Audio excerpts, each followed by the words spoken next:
Hello, KFC SuperCoaches. It's a game day podcast, round 3. Huge panel this week with Tim Moody and Rob Sutherland. I'll start with you, Tim. What's the biggest issue facing your team this week? Well, I sold Teddy last week for Ponga, so I've got to replace Ponga. It's in the fullback spot. I'm considering Walsh, but I'm not sold on him.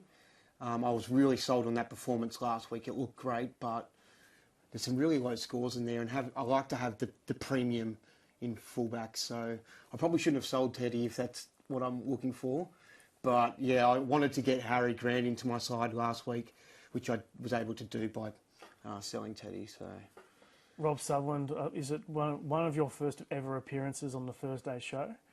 Usually one that you tend to sit out. But what's the biggest issue facing your team this week? Before I get into that, Thomas, I'd like to make a community announcement, if I may. Oh, this goes out to Lewis McKinga, who's a school child. Don't worry, it's nothing too bad. I'd just like to say, Lewis, if you could stop watching the podcast and get back to your schoolwork. I have reports that he's been dodging school and listening to our podcast. So keen listener. It's not going to go well for you, Lewis. I know your dad. I know where you live. Get back to class. So back to me. Yes. I'd like to. Do I prioritise points, cash? Do I hold Cleary? Do I get Hines as soon as possible? These are the things I went through this week. I've had a couple of days off, sick leave. Spent a lot of time doing my trades over and over again. In the end, I've gone with chasing a little bit of both. I've had a bit of both worlds, Thomas. Yeah. Very nice. Well, for me, it's that I'm missing out on the hammer. I'm not particularly happy about that because I think he is a good buy. I think he's going to make it over 100k, maybe 150, but I just can't find a spot for him. On the other side of the coin, though, I've managed to get in Eli Katoa and Tohu Harris into my team. Tohu's a definite gun. Eli Katoa's looking pretty good. And then Trindle is my other cheapie, which I'm a little bit worried about. You're bringing him in as well? I am, but before that, can I crap on your trades? Yes, of course. Okay, so you've had a lot of time to think this week, I know. I've looked at all of them. I've looked at those. So Tohu, is there any concern here that round 1, Warriors rotations were thrown all out of whack by injuries? Round 2, Warriors rotations were thrown all out of whack with Ford going down really early and more injuries, right? Tohu can play 80 minutes, but they probably want to play him for 70. He's a base guy. He's scored 74, averages 74, 72 in base. So if he drops 10 minutes, he probably drops 10 points. Does that worry you? Not really, because I'm banking on him playing 70 minutes in my team. So I'm pretty cool to get him in. Got that great buy coverage, so he's a bloke that you just get in from the start of the year and hold him, probably for the rest of the season, certainly until they have that first buy. Keep scoring base, 70 minutes. About where he's priced is about where he'll be. So I figure Tohu, if you want to get him, but you could wait. You can wait. Yeah. Absolutely, you can wait. You pay for what you get, though, with Tohu, and you know you're going to get those reliable high 60s, 70s every week, maybe a little bit more. Yeah, I'm saying more the 60s than the high 70s if he plays 70 minutes. Yeah. That's my thought. So Eli Katoa, other thought. Like, his base was pretty poor. His score was great, but his base was off. He is just there for a quick price rise, hit, and then goes up to a keeper. I don't think you should be thinking long-term with Eli Katoa, 3 or 4 weeks, and then upgrade. All right, that's enough about you. On me. Smith, Butcher, Calm Pereira going out for me. I know Calm Pereira is a cheapie who might make some cash, but if he has 2 or 3 20s without scoring tries, which is his ceiling if he doesn't score a try, then he's not going to move much. Trindle, Preston and Carraz are coming in for me. Trindle's a 1-week cash grab. Get that cash and then go up to Nico Hines. Preston, it's just money. And Carraz, look, in the past, every season I say don't chase points, don't think you're going to make big money. But Carraz isn't hammer. He's not 70 points with 2 tries. He's 150. And last year, in his first year, he scored 144 in one game. He can go really big. He's got a great base. He's the only back in the top 10 for base and power. There's a lot I like about him. You're into Carraz as well? Yeah, I like him. I wasn't originally going to bring him in. This week I was thinking of actually sort of trying to be a little bit cheeky and bring Ruben Garrick into my side. Just because everyone was focused elsewhere on the hammer and that. I thought, let me do that. But I saw 14% own him. I thought it would be less. That didn't really put me off too much, but I am I'm thinking, look, if I get Ruben and Ruben doesn't keep killing it and give me like 70 to 100s, he's really high priced up. He might end up dropping money. That 100's only going to be in his score for so long. So I thought maybe I should just go for Carriagn, he's got a great SuperCoach game. He loves going for a look, runs the ball, see you later. I like him. Good price. He should go up to 700k. Could be a keeper. If depends on how he goes. Yeah, the tackle bust is just freakish. One of those tries he scored, he had absolutely no right to score, where he stepped through about 4 people. I really do like him, but I'm prioritising other positions at this time of year rather than centre wing because there are some really good money makers there. That's the problem. Can't fit them all in. Exactly, 100%. Lots of questions coming through. We're going to get to them now. We're going to pimp your teams.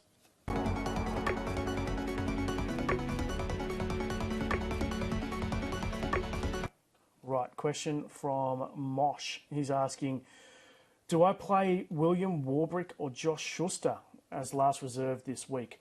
I kind of like Warbrick up against the Titans this weekend. I think the Storm could go well. Look, I think I'll be playing them both. I started with Shuey, and I'm kind of inclined to have to play him myself this week. I'm not loving it, just because it's his first week back. But yeah, I mean, he's shown SuperCoach pedigree and potential. I'd hope he just lights it up from round 1, and it works out. If I had to pick one or the other, I'd probably go Schuster just because he's going to be touching the ball a lot more than Warbrick. But Warbrick's base ain't too bad.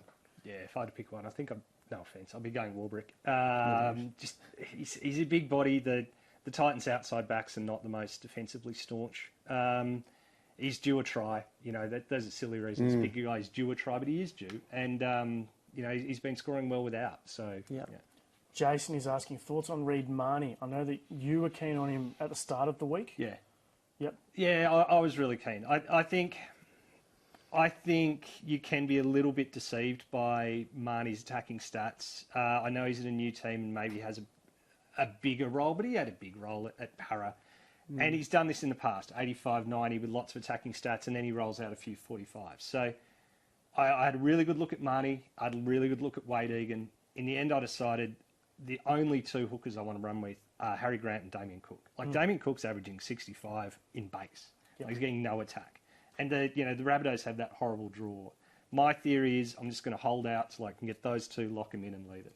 Yeah, I mean, I'm really keen on Damien Cook, and I had a good look this week.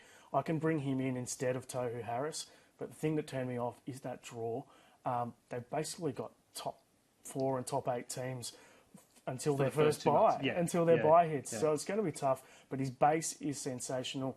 He will be playing 80 minutes in those games. You can basically guarantee it because it's such good opposition. But is he going to get the attacking stats in those matches? I don't think he will, which is why I'm leaning slightly towards Tohu right now. What are your thoughts? Oh, well, with the Reid Marnie and Wade Egan thing, I think they're both good buys for hooker, especially with Cheese going down. It's only a little bit of a upgrade in price. They're going to both make some decent money as well, which would be a nice stepping stone to Harry Grant. Or you could probably even hold on to either one of them as a second hooker and provide a bit of coverage around the buys and Origin potentially as well. You certainly could till we see Origin. You know, is Cook behind Arpey? Is Arpey, you know, if Cook's behind, then he becomes like an Origin must over that period. But yeah, 100%. Yeah, I reckon I'll go with Cook, but maybe Arpey he's knocking the door down. I don't know. Yeah, if I had to pick one of those 2, I've got a bad history with Reid Marnie. Killed me last year. This year, I do think it is a bit of a different Reid Marnie. Just the fact that he's got the C on him, he's the captain, he's leading. Less creativity in that side with not having the Mitchell Moses and Dylan Brown commanding the ball. I think he will be more busy. So I do like Reid Marnie this year. Also a reminder to send through your zingers, guys. If you send through a zinger is a good sledge. If it's really good, this will pop up on the screen. What a great prize that is. There aren't too many coming in yet, although there might just Where's Ashley Harrison when you need him? Harrison Southam. Is that is it? Right. Yeah, he's already written a couple. There you go. We've got Joe Dirt meets the Honey Badger. You should see him in his tradie undies, I've got to tell you. It's a package. A lot of people are asking. A lot of people are asking for more Dave Campbell. We haven't had him on for a while, actually. Look, we'll get to some sledges later. Stacey? Oh, it is Stacey. It's not Stacey. It's definitely not Stacey. I assume this is a play question, but Alamotti or Warbrick this week? I actually have to play both because I've got 2 out. I've got Taruva out on the bye and Nickel Clockstad out with concussion. So both are in my team.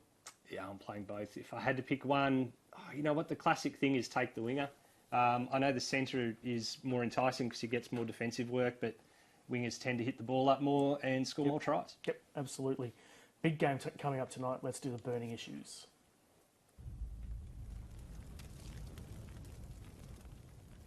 Extremely Supercoach relevant tonight. The Seagulls v the Eels.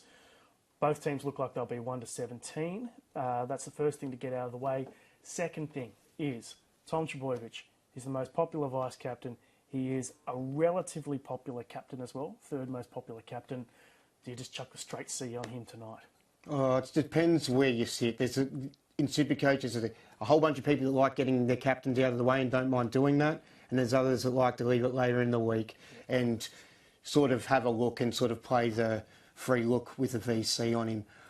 I'm sort of more in the free look sort of camp. But I think Tom Trbojevic and Hopgood might be the best two captain, just straight options, get it out of the way this week, even though I don't have the package to do that myself.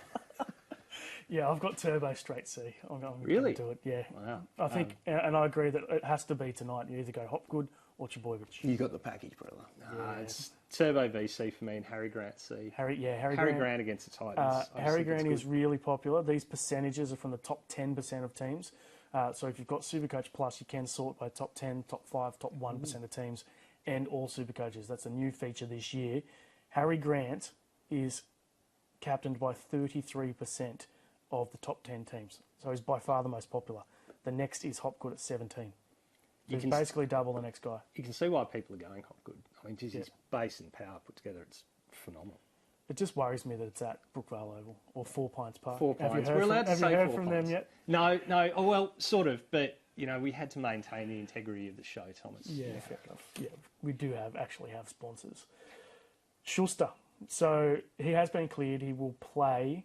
What are your plans with him? You mentioned you've had him from the start of the year. Yeah, just to say there was one less trade I had to sort of bring in. I knew he was going to come back soon enough anyway. And plus I didn't really have anyone I wanted to plug in that spot. I wasn't sure about some of the others. I'm going to probably just be forced to play him this week and see how it goes. And I'll assess after this week whether he's a play week in, week out or not. Yep. For me, I didn't start with Schuster for the reason I figured I would, at some point, round 5, would want to downgrade a second row or a 5/8, who's made me the cash that I think they're going to make, 80% of the cash they're going to make. That's the thing with cheapies. They make the majority of their cash quick and then it's incremental from there. So, haven't got him, plan not to get him for a couple of weeks. Yeah, that's the way to go. If you don't have him, I wouldn't bring him in this week. You definitely wait for him the next 2 games. I've got a few plans in place. I could downgrade a second rower in round 5 or Braden Trindle could become him in round 5. But I also have an idea of going Trindle up to Nico Hines as well. So that's my plan. We'll wait and see what unfolds. But certainly, if you don't own him, wait and have a look this week. DCE, 10th most purchased player, was sensational in round 1, but it is only 1 game. I know it's at 4 Pines, and I know he's got Turbo back in the team with him, where he does go particularly well. But in any case, I think this is chasing last week's points, even though it wasn't last week. It was the week before because of the bye. Yeah, I mean, that's DCE, isn't it? He'll do this. He'll do a couple of games where he scores big. He might even crack an 80 off this, but then he'll have a few 50s. It's the curse of the non-goal kicking halfback. A perfectly good player. He, Hunt, Hughes. If it wasn't for goal kicking giving points, they would be elite halfbacks. But it does, so they're not, so I wouldn't have him in. I can't understand why some people are doing it. Like people who want to get off Cleary because they don't want to lose that money there. They want to do it temporarily. I'm not for it. I'd hold on to Cleary. But if you are going to move off, I don't mind DC. He can be quite good at times. Like he helped me win Supercoach in 21. He went on that late run. He's goal kicking then though, wasn't he? No. No, I don't think he was kicking. No, he was just killing it. Okay. But other than that, Hughes is also a good option. Yeah, I'd be reluctant to sell Cleary though. I've got Ruben Garrick on this list. You've already mentioned him. It's a left field option, but certainly he's a good Supercoach player without Turbo in the team. And when Turbo's there, he just goes to another level. Yeah, I just think the draw, I was pretty keen to do it this week. And then I looked at it and I went, geez, a lot's got to really, he's got to score the tries. The draw is rough. Where's the Seagulls? Jeez, I can finally... Okay, yep. So we've got Paras, the Bunnies, Newcastle, which is nice, but then Penrith and Melbourne. So after that, it does open up a little bit for them. But I thought if I just was to go someone like a Carraz, that's a stepping stone if Carraz isn't a keeper to Ruben when the draw opens up. But I'm concerned if Ruben Garrick is the primo guy early and I miss him, I'll be annoyed. Yeah, absolutely. He's a guy who's certainly piqued my interest, but it's probably a little too left field for me at this point. It's too much cash for me. Carraz, I don't even see Carraz maybe as being a season-long holder for me. He's just going to be a leverage point for me to get in. I'll trade him out if he gets to 750 to someone at 500 and use that cash to get to Nico Hines. I don't know how everyone's going to get to Nico Hines and Cleary, but I think the sooner you do, the better. We'll take another couple of questions before we get to the Eels. Is Teddy still a must-have for 2023? I think he is. I think he's been sniffing around. He's actually looked quite good. If Suali'i passed the ball inside to him, the score would have been a little bit different on the weekend.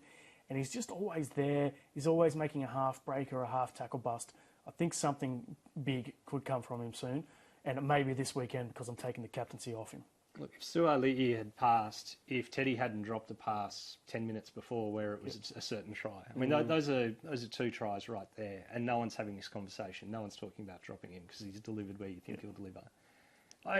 No, the time's not over for him. If I didn't have him, I wouldn't be buying him. I'd be picking him up where he's got a bit of a discount. But I think he'll have a tough game here. And there's a reason he's gone so well 5 years in a row. He's an absolute legend of the game. You play the long game. He's a great bloke and he's got a tremendous ass. With Teddy, yeah, you play the long game with him. And if you just hold on to him, which I haven't done, I sold him last week. But if you do hold on to him, it'll repay you because he's got those big ones in there. And it could be this weekend against a team you don't expect it against the Bunnies. It could be a tight game. But the Roosters might really rely on him more so than ever to chime in more. And he might have a blinder. So I'm scared. He's the one player that I am scared not having that I don't have. Yeah, I'm scared not captaining him this week, that's for sure. Moving on to the Eels, Jermaine Hopgood. Obviously, it's all about him. If you don't own him, just do it. Like, you have to get him in. Yeah. And obviously, one of the big decisions this week is just go straight C on him. What are your thoughts? I wouldn't talk anyone out of it. I think with base plus power, he's averaging about 75.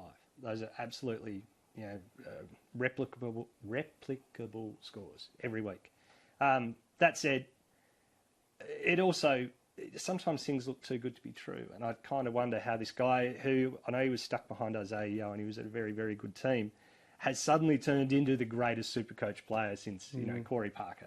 Can it continue?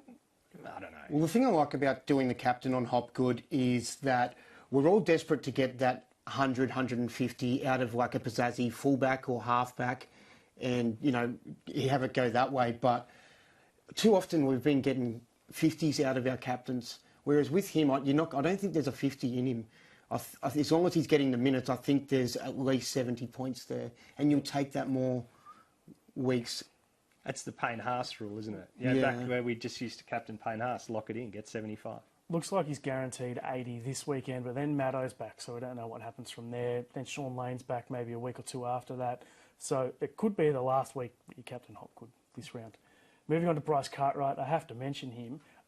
Let's talk about Matt Doueihi as well, because both of them could potentially be really good cheapies, but then they've got those two guys I just mentioned in Maddo and Sean Lane coming back into that team. Will Cardi still be in the team? Will Doueihi be in the team? Is it too risky? Look, I'll bow to you two who watch the Eels closer than I do. Maddo comes back on the right, I assume. He's been a right edge. Oh, he could go either side. But... Or he could play middle. Yeah. Surely they're not going to replace Hopgood. I think they'll probably keep him in the middle. Or they could sort of... Hopgood can play edge as well, so a bit of a switching role between those two. And Cardi's been right and Doueihi's been left? Yeah. Well, Lane's coming back on the left. That's where he plays. So... You'd think if Maddo comes onto an edge, he comes onto the right. Yeah. So does it help Cardi more than Doueihi? I don't think both Cardi and Doueihi drop out. I think one of them will when the full strength is back. And my gut feeling is it's going to be Cardi, even though he's been playing well. I just sort of read a little bit of an article about Brad Arthur talking about Doueihi, Yeah. and he said something along the lines of like he's not an 80-minute player just yet, but that's what we're going to expect of him pretty much coming up. Yeah. So that I think they want him just to do. I mean, I know he's not the SuperCoach guy, and we all for SuperCoach go, oh well, Cardi looks a lot better because he's got that SuperCoach game in him. But I think for Para, my vibe is that they might hold on to him in that spot. Go the defensive guy. Yeah, Arthur does tend to back defence over attack, that's for sure. And let's face it, Cardi has made some pretty bad missed tackles this year and over his career as well. Plenty of late team changes, plenty of guys in doubt. Let's do late mail.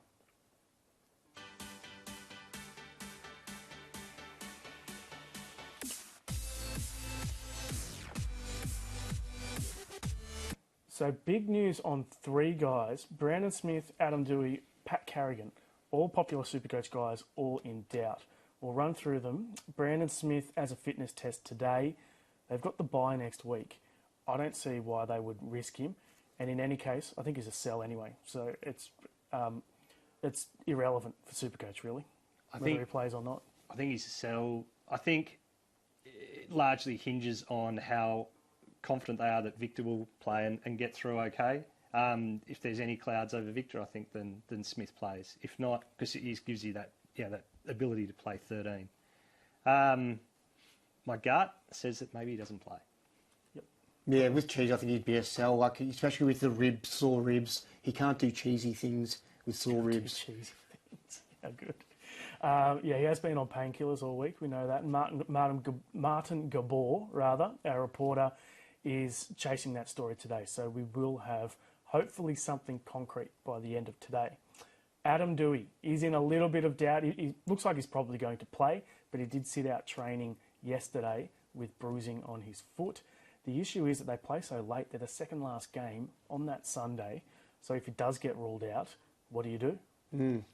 So I've got to get a play in place here. I've got Katoa as my replacement, and he plays the first game on the Friday, the second game of the week. So I'm starting Katoa in my side as a starting 5'8", just with that insurance that if Doueihi does drop out, then I've got Udakamanu. I'll have Doueihi as my reserve, and then if for some reason he drops out, I can move up to Udakamanu as my other reserve. Yep. A lot of people might get stuck and have Doueihi stuck on the field, or even stuck as a reserve, and in whatever shape. If they've got him in the reserve, they'll probably be able to change it up. But yeah, I've got, when there's smoke, there seems to be fire, and this one's one of those underground ones that I feel like there's something to it. It's been burning away on Twitter since, Monday or Tuesday that this is going to happen. And Twitter can't be relied on, obviously. Barely ever can it be relied on. But as you say, sometimes where there's smoke, there's fire. Yeah. So, yeah, just if you can, if you do have a 5'8" that you're willing to start, if you've got Katoa on your side or whoever your second 5'8" is, I'd probably start them that way. You will miss out on the option of being able to captain Doueihi, obviously, if you put him on your reserves. Yeah. Katoa is a handy play this week as well because they've got the Knights. Yeah. So I wouldn't feel I wouldn't have captained him I wouldn't have played him in the first 2 rounds. Yeah. But I could be tempted to do it this week. A lot of people with just a few Panthers in their side are probably forced to play a couple of guys they normally wouldn't this week. Bugger it, I'm gambling on Doueihi. I know yours is a smart play, but I'm not a smart guy, so okay. I'm going with Adam Doueihi as a starter. Any Pat Carriagn owners here? He is doubtful. Those are the words from Kevin Walters. He had surgery on an infected wisdom tooth. I can't see how a tooth would keep Pat Carriagn, one of the toughest guys in the competition, out. But apparently, if he cops a knock on it, it could cause a fair bit of drama. So he is doubtful. If the doctor's orders, maybe it is. Maybe if he does cop a whack to some sort of infection, it could cause some sort of head explosion or something like that. Like a big pussy explosion in your jaw if you just cop a sly hook. Yeah. It's good for Payne Haas owners. If Carrigan's out, you got to think he could play 70-plus minutes. Let's do some questions, guys. Why have Tedesco's scores been so low? Has Saints to stop the unicorn points for him this year? That doesn't deserve a zinger, that one, because it's just an old joke, that one. We want new jokes on here. Ezra Mam, what are your thoughts on him? As a buy? As a buy. He's very popular. He's very the popular. 6th or 5th There's a lot of point chasing going on there, I think. He's a goer, and like the Brisbane side look like a genuine side this year. Like, I think they're definitely going to make the 8 and be very competitive throughout the entire of the year. I don't mind it. It's just a little bit of a party. Like, what price is he? Do you know? $5.50. It's not Yeah, cheap. that's a bit awkward. It's an awkward price, and there's some couple of good games. I think it's chasing. Yeah, maybe if you're like a nut Broncos fan, you could do it. I just feel horrible getting on a guy who was a cheapie last year, and now you have to pay $500-600K for him. Well, that's kind of like Carriagn, isn't it? And Carriagn, it's the same as Carriagn. But Carriagn obviously has that more SuperCoach style of game with the tackle busting, offloading, etc. A question about Asako. Thoughts on Asako? So, the most popular player last week, he's basically dropped off this round. Still set for an okay price rise, but he's not a priority for me. I just think you still either want to go to a Carriagn who has the same, if not more, price rise in him and likely a far better scorer than Asako. And look, if I had to pick one, I'm picking Tabuai Fidow because he's getting 50K cheaper, so he's going to make you more money. I don't think either is really a keeper. Yeah, I think people have some people are really sucked into the goal kicking, and that can be quite appealing. He can score tries, obviously, on the wing as well, but yeah, I'd probably avoid Isako. He's got a great scooter game. When we went up to Redcliffe for the launch, he was on one of those electric scooters, had great vibes. So if you like to look into the undercurrents of like stuff like that, there's a lot of vibe. He seems happy at the moment. He's in a good place. How many SuperCoach points do you get for scooter riding? Should have got a lot there. Should get a lot. Moving on to, I had a question just before. Is Tyrrell Sloan a possible cheapie? So, first game on the weekend, got 70-odd with 2 tries. But you can wait until next week. I don't see why you would get on this week at all. Yeah, got to wait. Yeah, have another look. Yep, sweet. Moving on to guilty pleasure.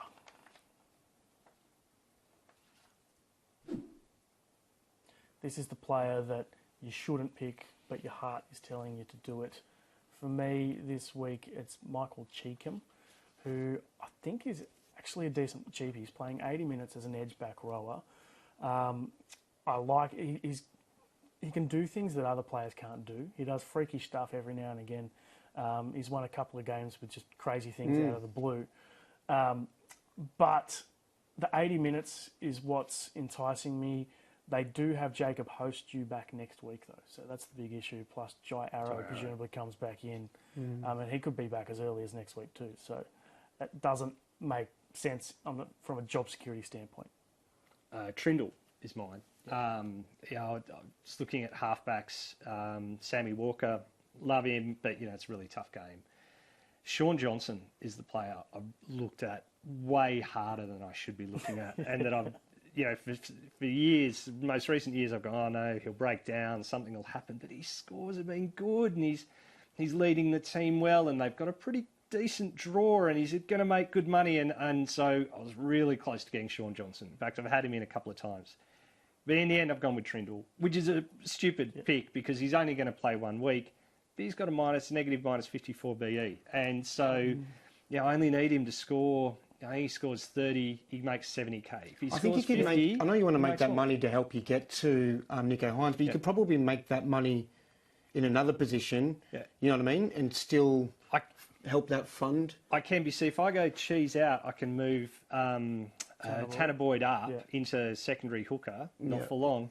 And then, like, Trindle's there with his very low BE. Well, Nico might not come back next week. That's the thing. If Nico doesn't come back, I get a second price rise. If he does, well, I'm... Give it a whirl. It's guilty. You could even get a second price rise if he's on the bench next week, and he'll still have a negative break-even. Comes on for 3 minutes at the end of the game, and still gets a price rise for you. Also, and you know this, Thomas, yeah, it gives me someone to watch in that game. Yes. I often make trades just because I look at the draw and I go, oh, I've got no one in that game. I'm going to find someone. Your guilty pleasure. So my guilty pleasure is the fullback fading Teddy. It makes me very, very nervous, so I feel very, very guilty about it. I was going to start with Drinkwater, but I didn't, only because I was worried that Teddy was going to get massive against the Dolphins. Sold Teddy after week run. Now my guilty pleasure is probably Walsh. I think he just looks exciting, you know what I mean? I'm a bit worried. There's some really low scores in there for over 80 minutes in the past, and I'm worried that I'm going to cop some of those. But I'm going to give him a whirl, I think. Wow, there we go. I thought he was amazing last week, but the base stats are a little bit worrying for me. But look, it's a risk worth taking. Let's go to Cheapie of the week.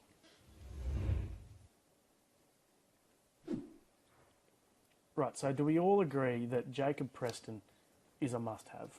I've had him from the start of the year, so thankfully I don't have to bring him in this week.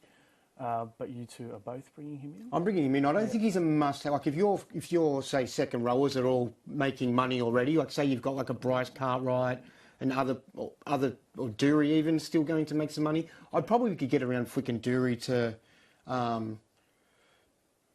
this fella, just Preston, just because I think he does look like he's got his spot locked down and he looks like he's really got that attacking SuperCoach game in him. I really like him. He's got a great mullet. Yeah, I'm all for it. Your thoughts? Is he a must-have? Well, I mean, you've written them down there, so I have to say yes. And I can't be bothered. You can disagree. That's not my style, Thomas. You know, I'm a go-along to get along kind of guy. So, yeah, I'll go with that. Yeah, I think he's a pretty good buy. Right. Hammer, I don't think he's a must-have. In fact, I'm going without him. But Here's the thing about Hammer.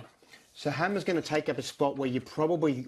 Most weeks are going to likely be forced to play him, depending on buys and stuff like that. So it might be okay. He's been playing, 40s, 50s. If you can get that out of him, you'll take it. But just when there's other guys out there, like, what if Carraz is, going to get you at least 60s, 70s? Ruben Garrett could be getting hundreds. These are the things I worry about playing. In terms of the other cheapies as well, he is 330 odd K. Then you've got guys like Preston, who's absolute bottom dollar, so he's ahead for sure. Braden Trindle, who's close to bottom dollar. Michael Cheekham, who's close to bottom dollar and playing 80 minutes of the back row. So, look, I just can't quite fit everyone in, and Hammer is the guy who doesn't make it. Yeah, he doesn't make it for me. Another bloke on this list is CNK, who isn't playing this week because he got hit in the chops. Yeah. But he scored 70 points in week one with no attacking stats, not a lot of attacking stats, not 2 tries. Like, it requires Hammer to score 70. So, at 330k, that's a guy I much prefer. I wouldn't be buying him. I would be holding him, though. Yeah, because that 70 is going to drop out after this week. But I'm just using it as a comparison of which do I prefer. A fullback at 330k, sure. I'll take the bloke who does it in But definitely hold on to the bloke. He's going to make money for you coming up. It does suck that he's got that low score there, but I wouldn't buy him just now until he's got that better sort of negative B going. Now, Jackson Ford was extremely popular to start the year. Unfortunately, concussed after just a couple of minutes and only 4 points on the weekend. So he's a popular sell. I was tossing this up all week and I have decided to sell. The reason is that they've now got Barnett moving to an edge. Bailey Sirenen comes onto the bench. So is Jackson Ford realistically going to keep his 80-minute starting edge back row role even when he comes back into that team? And I don't think he will. So Jackson Ford's out for me. So you're saying, really, it's not Barnett. You're saying that Bailey Sirenen has kicked Ford out of the team for you? Well, both of them, really. But Barnett was in the team when Ford was in the team. Yes, like, they picked Ford ahead of Barnett on an edge. Yes, but do they... That's a good point, actually. Thank you. Still, Sirenen is a key factor there as well. Are you selling him mainly because you're trying to find someone to able to get Preston? Is he the guy you're going to? I already had Preston. No, I'm just freeing up cash for Tohu or Damien Cook, who I think is one of the pods of the week. Okay. Shaq Mitchell, is he the guy everyone's missed? Been very impressive. Yeah. I don't think he gets minutes this week though. They've got four middles on the bench. They do with Blake Taft, so it's going to be tough for him and Moale to get minutes. Yeah, I think the return of Saleh and Totola from the head knock and Saleh from first game. I think it's his first game this year. I think that might impact Mitchell. I think we slept on Mitchell. We missed him. People were talking up David Moale, and Mitchell just was more impressive. Yeah, it looks like Mitchell's jumped him in the pecking order. Yeah. Captaincy this week. Let's do Cope's captains.